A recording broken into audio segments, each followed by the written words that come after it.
We have successfully arrived at Phineas's orbital lab, Captain, and we are still in one piece. It's my first time setting foot in Phineas's lab thus far, but my feet won't be setting for long. My klepto-inclined hands are on a mission to obtain the science weapon that is in Phineas's possession. After a minute or two of looking, I found it. The shrink ray. Phineas starts explaining his method of creating it, but I was already halfway back to my ship before he could finish a sentence. I eat and sleep before moving on to the next easy-to-finish quest that's taken up space in my log, the acid steeper for the SAM unit. Apparently it was on Roseway, but I never picked it up. I was probably busy with the dozen other things I had going on.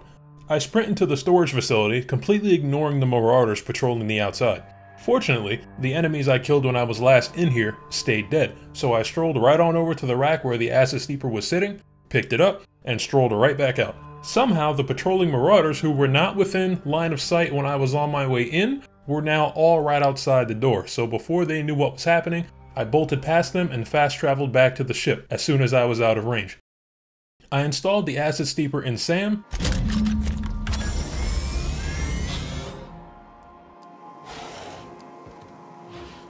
Initiating initialization sequences.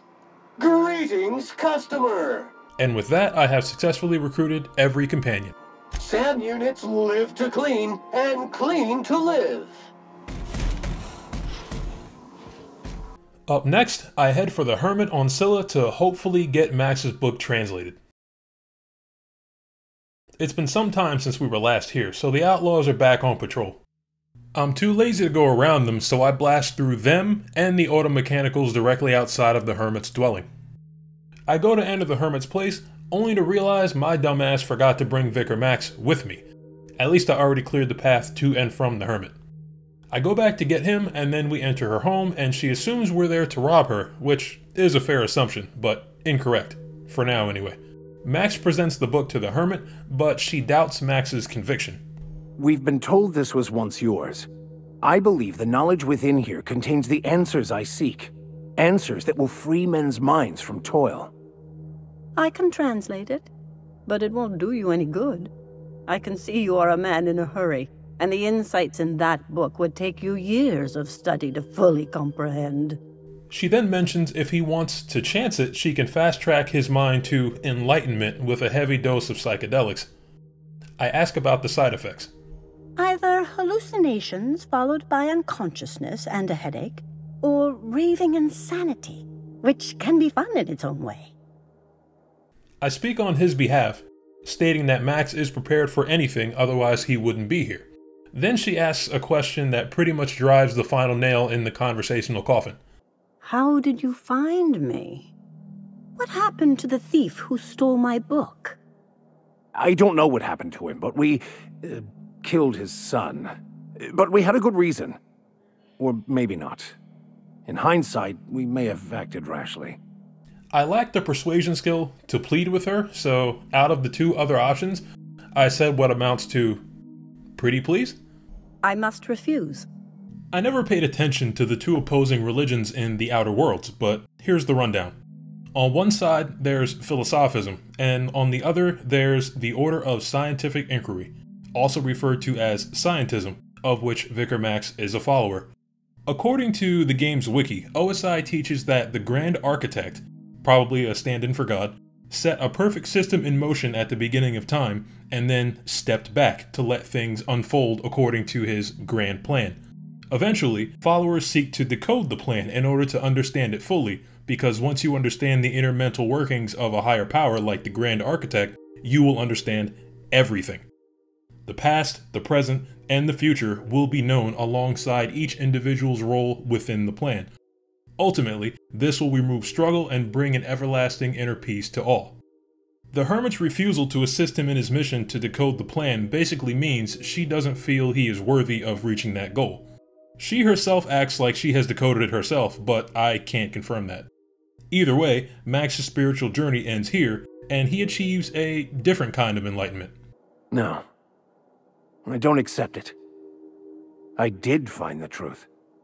And the truth is, this religion is nothing more than a well-constructed lie, meant to keep the lowly sheep of the world in line. My eyes are open now. I won't live a lie. I reject any man-made system of control.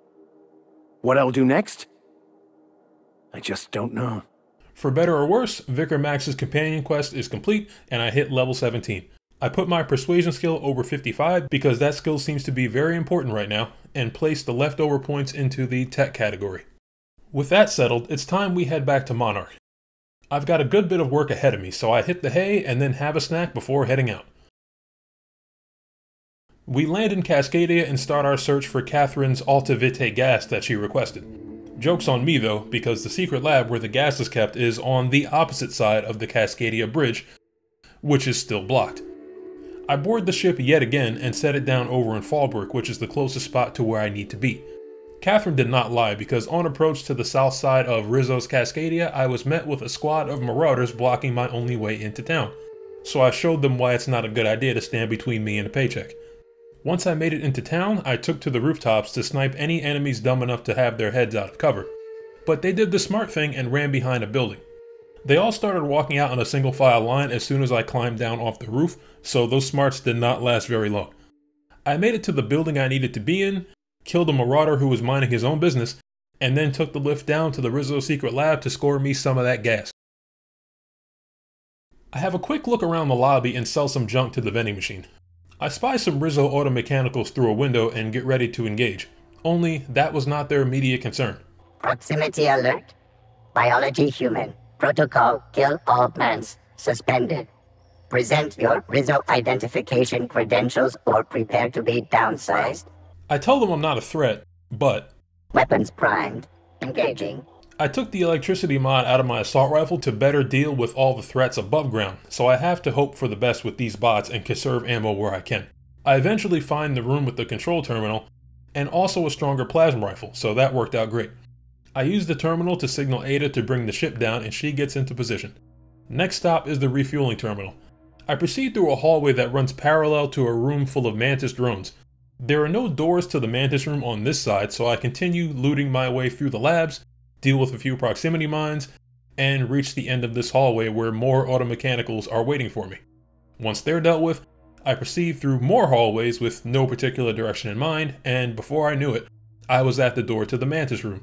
Lucky for me, the room has explosive canisters in it, so I pop those and then open fire on the Mantis enemies, drawing them out of the room to avoid plasma spit from the Mantipillars up in the back. After sniping them, I'm clear to hit the workbench off to the side and manage my gear since my stuff has been near broken since we got down here. I climb the ladders in the back, access the refueling terminal, and initiate the transfer of the Alta Vitae gas. Or so I thought. As it turns out, this terminal does not have administrator permissions, so I can't use it. I have to make my way to the gas regulation terminal in the R&D labs. I shoot, loot, and shoot some more until I finally make it to the terminal. I connect the gas storage tanks to the landing pad refueling system and use my engineering skill to reconfigure the Unreliable's fuel system to accept the gas. Just like that, we are done here. I go to leave when I notice a wide open maintenance shaft. I hop over the gap and climb up to discover a body slumped next to a safe containing another science weapon, the mind control ray. I slip that into my pocket and take the elevator back to the surface. After all this gas and terminal nonsense, I could use some simplicity. I figure now's a good time to swing by Stellar Bay to see about Elijah and his gang of hooligans.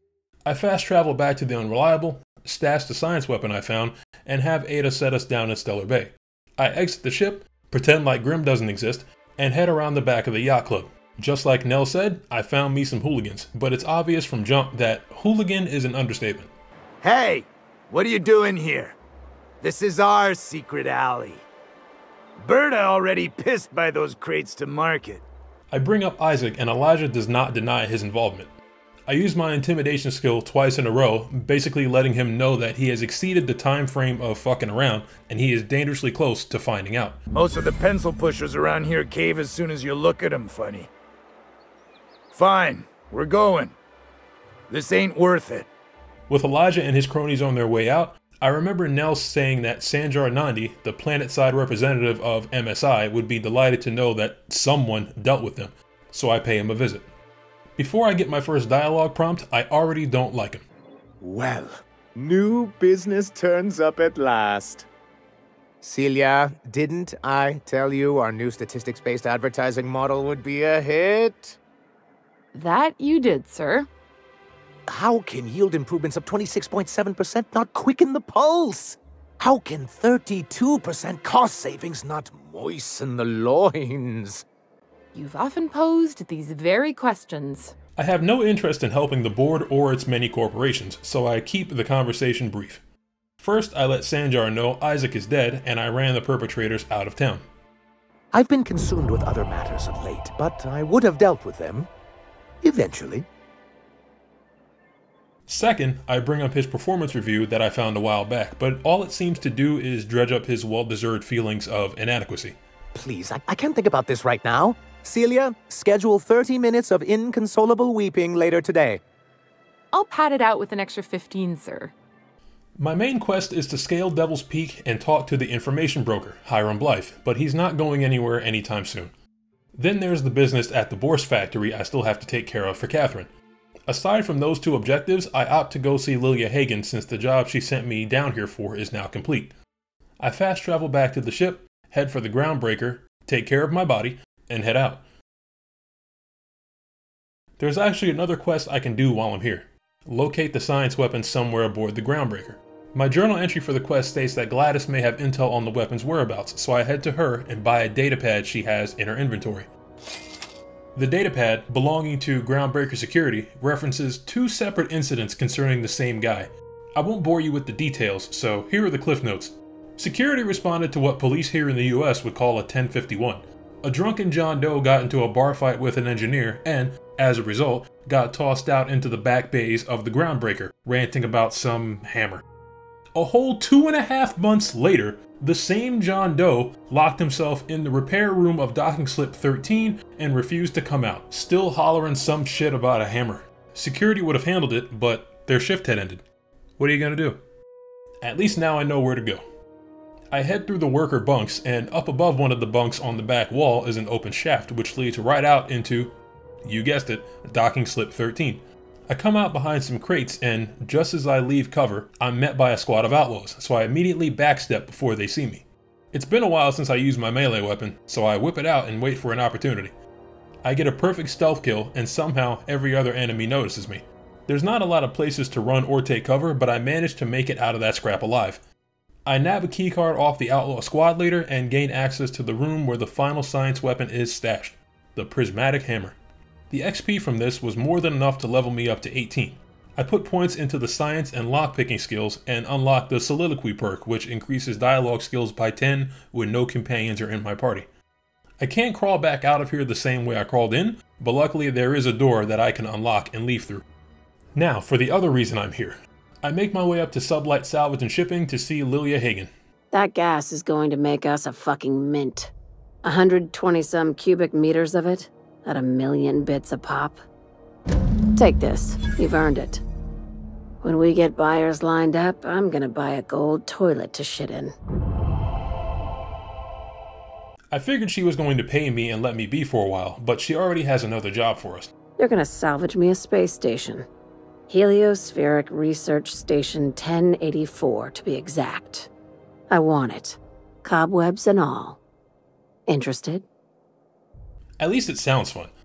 I take the job and take my leave. For now, it's back to Monarch for another quick paycheck. Once back on the ship, I go through my companions' equipment and skills. I keep them in fighting condition even though I rarely need to bring them with me. You never know. I always found it weird that Sam has a body, armor, and helmet slot since he can't really wear clothes. I wish I could get him a tuxedo and a nice hat. Once everyone is ready for a battle they'll never take part in, I have Ada take us back to Fallbrook. I have to go see a man about a pig. I kill my way down the main road to the C&P Bourse factory and plan my entry. I could head in through the front gate with a C&P disguise or enter through the sewer. I don't have a disguise, and I'm not ready to cross that security checkpoint and get shot, so I opt to take the sewer entry. I dispatch a group of canids that were grazing just outside the sewer cap and then make my way inside. I climb up into one of the pig pens, and I gotta say, it's days like this I'm glad I can't smell games. Clive Lundberg is probably in his office on the second floor at the far end of the facility, so I time my advance to the movement of the guards as any stealth player would. I even take it a step further and switch to clothing so they don't hear me as easily. I enter what looks to be a break room / office, and all I see is a factory employee at the far end and an auto mechanical patrolling closer to my end, so I should be able to take it down without alerting the employee. I wait for my chance, smack the robot real good, and then look to see if the employee heard it. And he's just gone. Like, vanished. Maybe he pretended not to hear what just happened behind him and he put in his 2 weeks notice on his way out. I clean out the break room and sell some stuff at the vending machine to lighten my load a bit. Gotta make sure I don't suddenly become over encumbered at the wrong time. I slip out the door where the employee used to be and it leads down to a workbench, so I do some tinkering and find some ammo hidden about. Law knows I need it. It's a dead end here, so I make my way back through the break room, only to notice a door I didn't see before. I creep in and it's a bathroom with an enemy currently dropping a deuce in the far left stall. I channel my inner Tyrion Lannister and kill him before he can wipe his ass. I was right to do so because I gained a CMP Boar's disguise from him, so I'm semi-free to walk around out in the open now. I head back down to the pig pen and see a terminal I can use to sabotage the factory mechanisms, but it requires a medical skill level that is above my own, so I keep it moving before the guards get suspicious. Shortly after this, the first charge of my disguise ran out, meaning any guards that notice me will want to check my credentials, and I'll have to talk my way out of it. Wanting to avoid the hassle, I figured I could just lessen the amount of eyes looking out for me. I hang out around some pig ass until it's safe to progress and make my way through a bulkhead door to the second half of the factory where Clive is. I find a terminal, but the only option that would interest me would require my hacking skill to be a few points higher than it is. I take everything not nailed down and proceed to the factory floor where, unfortunately, enemies are present in greater numbers than they were in the previous section. I take a moment to plan my approach, and by that I mean I just wing it. I made it halfway across the room before I was spotted by an auto mechanical. I pulled the old Uno reverse on him, and he leaves me alone. Now that my disguise is reset, I just barely figure out where to go and get there in time before it runs out again.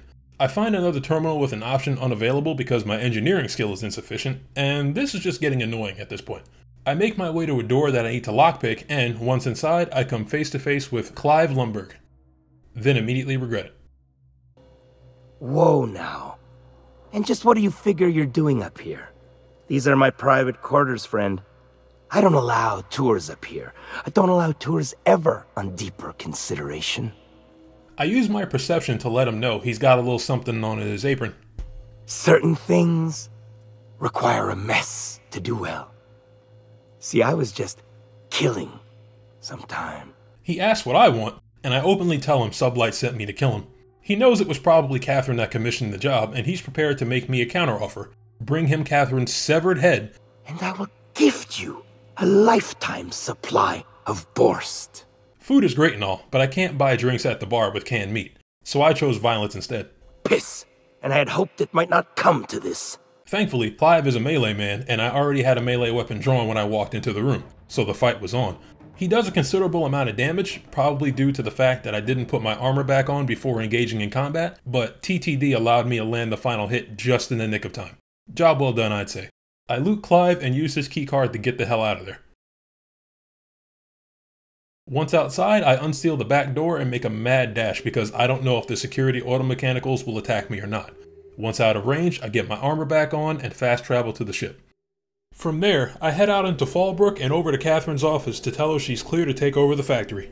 Please say the Yoda corpse you're wearing is Clive's. She says that, and then has the nerve to second guess me, asking if I actually killed him. I assuage her concerns, she pays me, and I get on my way. And take an aromatic. You stink like Sisty Pig. I then asked to purchase a room here in Fallbrook. It doesn't cost a lot of bits, and I'm curious if the bed in the room is the one exception to the survival difficulty rule about where I can sleep. It is not. I still loot the room for all it's worth though, so we'll call it even. I head back to the ship and get myself ready to make the trip over to the radio station on Devil's Peak and finally meet Hiram. I don't know how heavy of a resistance I'll meet when I get up to Devil's Peak, so I take stock of my guns and ammo. I have limited heavy and energy ammo since I primarily use a heavy gun, being the assault rifle, and an energy gun, being the plasma rifle. That being the case, throughout my travels I've amassed over 4,000 light ammunition that has gone unused, so I should probably keep a lookout for a good light gun. I exit the ship and begin the journey to Devil's Peak. I've done a tremendous amount of killing on Monarch, so there were really only enemies in the latter half of my trip. Since I'm still limited on ammo, I opted to bob, weave, and serpentine my way around the hordes of Mantis enemies populating the path up to the peak. I made it to just outside the radio station and saw a group of NPCs that didn't fire on me, so I figured they must be friendly, and ducked behind them to make them fight whatever enemies were still following me. Once my pursuers gave up, I spoke to the freaky woman at the front of the group. You a marauder? 'Cause me and my sunshine, that's my gun if you were wondering, we don't take kindly to marauders. Joy here says she's part of the Corporate Compliance Crew, or C3 for short. Since they're here to kill marauders, and there are currently marauders all along the outside of the station, I asked for her help in killing them, to save me the ammo. And she says I have to petition the rest of the C3 crew for aid, so I head down the back path of the mountain to meet them. I come to a small camp and see what can only be the rest of Joy's crew. Donald Anderson, Lance, and Addie. Donald's primary concern is how I got here. How'd you get up here? Through the caves? Apparently, C3 is basically a corporatized mercenary crew that was hired to gun down anything that came out of the caves below Devil's Peak. Lance interjects, saying it's his job to mediate between C3 and any third parties. What are your intentions regarding Devil's Peak Station? That is why you've wandered out here, I presume? I tell him that Joy sent me to talk to them, and that's not good enough for him, so he threatens to shoot me, clearly unaware that I am one ornery son of a bitch, and I will not go down without a fight. He continues on to say I don't fit any of the categories of targets they were hired to shoot, so he's unsure what the right call is. Donald suggests that we go the way of financial restitution to repay them for the time spent in this long, drawn-out conversation that is only long and drawn out because of them. And I'm really ready to shoot all three of them and be done with it. I use my persuasion skill to remind Donald that we're all kind of on the same side here, and they let me go. Good call. I remind them that Joy sent me to enlist their help, and they said they won't go anywhere until Bertold Fox, their leader, returns from the caves. I've heard enough, so to avoid any further contention, I have Donald make me an honorary C3 member, giving me clearance, as far as they're concerned, to go down into the caves and come back out without getting shot. I lock and load, then head down. This cave is massive and crawling with mantis enemies. Luckily, it seems I entered the caves at the top, so instead of having to fight my way up, I found Bertold in the first room I came across, cornered by a Mega Mantiqueen. At the door to this room was a Marauder thug's corpse that had an Assault Rifle Ultra on it, which is almost twice as strong as the one I've been using, so this fight's about to be much easier. I spy a good bit of cover behind the boss, so I take a pot shot at her and duck behind the cover, then swap to my new Assault Rifle and enter TTD to cripple her offensive capabilities. A few bullets later, she's already half health, so I just finish her with the Plasma Rifle, level up to 19, and proceed to loot her along with the many Marauder corpses decorating this room. Today's my lucky day because the boss's corpse had a light machine gun Mark II on it, which, you guessed it, takes light ammunition, so I immediately equipped it. Once I'm done grave robbing, I notice Bertold has jumped down out of his hidey hole, so I talk to him. That assist was a violation of corporate law if I ever saw one. Since it was to my benefit, and we're largely in lawless lands, I'll look the other way. C3 owes you one, stranger. You haven't seen Constance, have you? Ah, there's her torso. And that'll be her legs over yonder, never mind. I'm Bertold. I tell him C3 sent me to find him, and he says he'll make his way back to camp as soon as he collects the remains of his allies. I leave him to it, and take my leave. I notice some enemies down below me in the main cavern, so I test out my new LMG, and holy shit, this thing kicks like a mule. Definitely the best for close-range targets. Now that I have the thing, though, I'm feeling better about my chances in the assault against the Marauders. I make it back topside, and remember I have skill points to allocate, so I raise my engineering and science to 55 and toss the remainder into medical.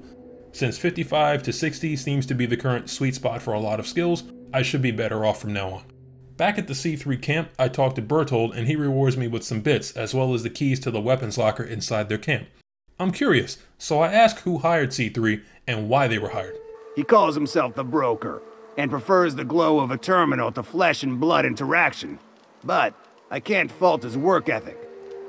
Our current gig's to stop, by means of lethal force, any creatures exiting the caverns, including but not limited to marauders, iconoclasts, and agents operating for the MSI.